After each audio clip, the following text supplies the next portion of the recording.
What makes Kirk Douglas's financial story so unusual is that it was never driven by ego and never driven by urgency. From the very beginning, his relationship with money was shaped by scarcity, and that early experience stayed with him long after he became one of the most powerful figures in Hollywood. Douglas did not chase wealth in order to display it. He pursued it to eliminate vulnerability. When his film career began in the mid 1940s, Hollywood was still firmly controlled by the studio system. Actors were employees, not partners. Even the most successful stars were locked into contracts that capped earnings and transferred long-term value almost entirely to the studios. In that environment, being paid well did not mean being protected. Kirk Douglas understood this instinctively because he had already lived a life where security could vanish overnight. During the height of his fame in the 1940s and 1950s, Douglas earned what would have been considered exceptional money for the time. Top stars under studio contracts could earn around $500,000 per year, and Douglas consistently operated at or near that level. Over a career that spanned more than 50 years, those salaries could have added up to roughly $20 million in total earnings. On paper, that was an extraordinary sum. But Douglas never viewed that figure as impressive. Even without modern inflation adjustments, he recognized that acting income was finite. Careers ended, public interest shifted, studios replaced stars quickly and without sentiment. Douglas watched colleagues rise, fall, and struggle, often within the span of a decade. He saw that those who relied solely on salaries often found themselves exposed once the work slowed. That observation pushed Douglas toward a different model. Instead of asking how much he could earn for a role, he asked how much control he could retain after the role was finished. This distinction changed everything.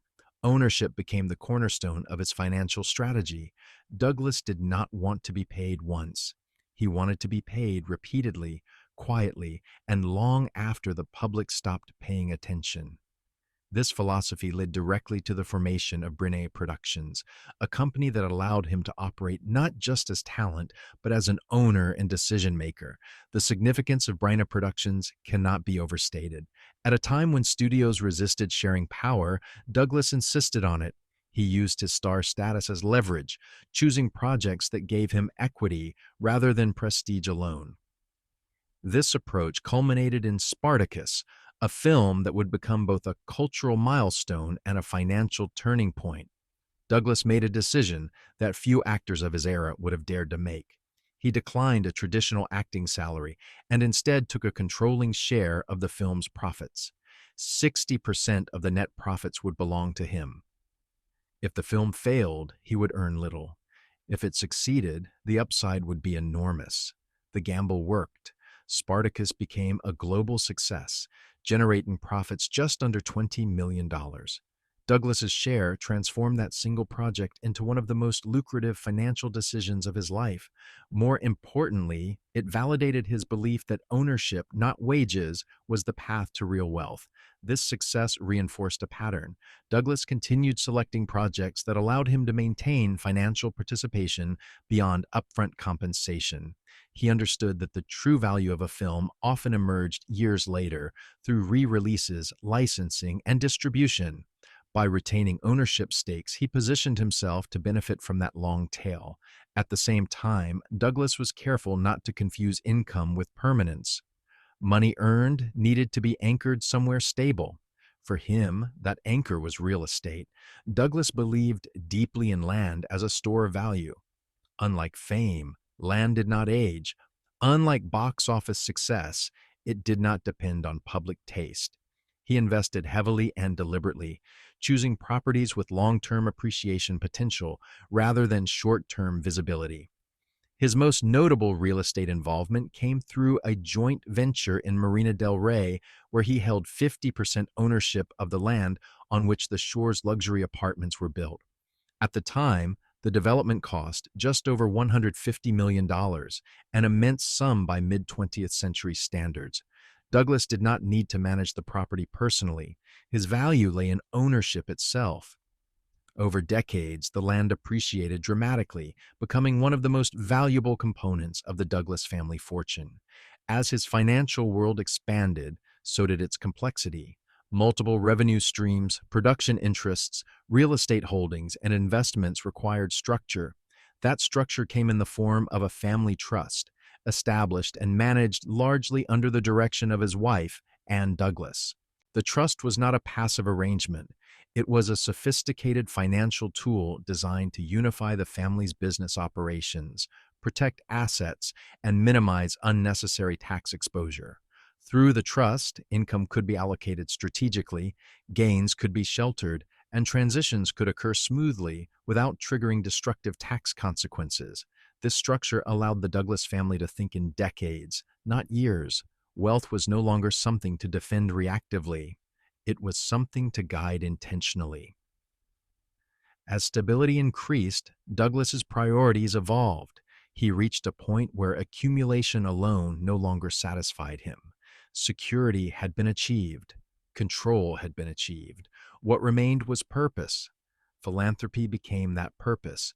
Through the Douglas Family Charitable Foundation, tens of millions of dollars were directed toward causes that reflected Douglas's values. Education, healthcare, and medical research became central focuses.